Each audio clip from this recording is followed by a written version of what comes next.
রাজ্যকে বাইরে রেখে গঙ্গা তিস্তার জলবন্টন নিয়ে চুক্তি করেছে কেন্দ্র, এই অভিযোগে প্রধানমন্ত্রীকে চিঠি লিখলেন মুখ্যমন্ত্রী মমতা বন্দ্যোপাধ্যায়। একই সঙ্গে তিনি বলছেন যে রাজ্যকে সঙ্গে নিয়ে তিস্তা ফারাক্কা চুক্তি করতে হবে এবং তা নিয়ে আলোচনা করতে হবে। কি বলেছেন মমতা বন্দ্যোপাধ্যায় আজকে নবান্ন সভাঘর থেকে এই নিয়ে তীব্র আক্রমণ শানিয়ে কেন্দ্রের উদ্দেশ্যে, দেখুন।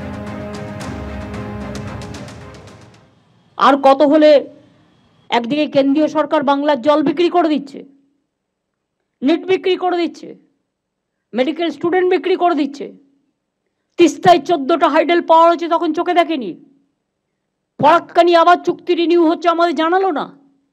আগে এগুলো নিয়ে ট্রাইপার্টাইট মিটিং হচ্ছে বাংলাকে টোটাল বাদ দিয়ে। আপনারা করছেন জমি বিক্রি, ওরা করছে বাংলাকে বিক্রি। জলের আরেক নাম জীবন। ওরা জানে না উত্তরবঙ্গের একটা মানুষ আগামী দিন পানীয় জল পাবে না, এবং জল নেই তিস্তায়।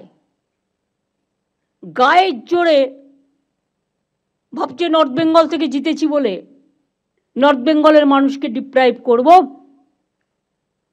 আমি একটা স্ট্রং চিঠি আজকে প্রধানমন্ত্রীকে দিচ্ছি, বাংলাটাকে শেষ করে দেওয়ার জন্য ভাতে মারার চক্রান্ত। আবার বলছে তিস্তার জল দেবে, যেন মনে হচ্ছে মহারাজ সব মহা অধিপতি হয়ে গেছে সবে। ইলেকশন হয় এখনো পর্যন্ত শপথ হলো না এমপিদের, এর মধ্যে বিক্রি করে দিল বাংলার জল না জানিয়ে। এটা দরকার হলে যদি না শোনে একতরফা কোনো সিদ্ধান্ত নেওয়া হয় তাহলে কিন্তু বাংলা জুড়ে আন্দোলন চলবে, দেশ জুড়ে চলবে। মুখ্যমন্ত্রী তো সারা দেশের প্রোটোকল বদলে ফেলতে পারেন না। বিভিন্ন আন্তর্জাতিক আলাপ আলোচনার ক্ষেত্রে দুজন রাষ্ট্রপ্রধানের মধ্যে আলোচনা হয়, সেখানে স্পেশাল ইনভাইটি হিসেবে মুখ্যমন্ত্রীকে ডাকা হবে কিনা, বা সেটা ডাকলে কোনো সাংবিধানিক বাধা নিষেধ থাকবে কিনা, এটা তো যারা সংবিধান বিশেষজ্ঞ তারা বলতে পারে।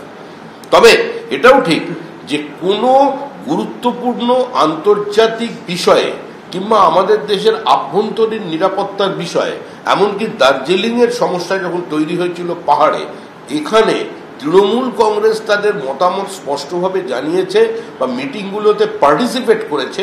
অতীতের এ ধরনের কোনো নিদর্শন বা দৃষ্টান্ত নেই। সরকারের থেকে অনুমোদন না নিয়ে জমি তো বিক্রি হচ্ছে 2014 সালের প্রথম দিক থেকে, লিজ দিয়ে দেওয়া হচ্ছে।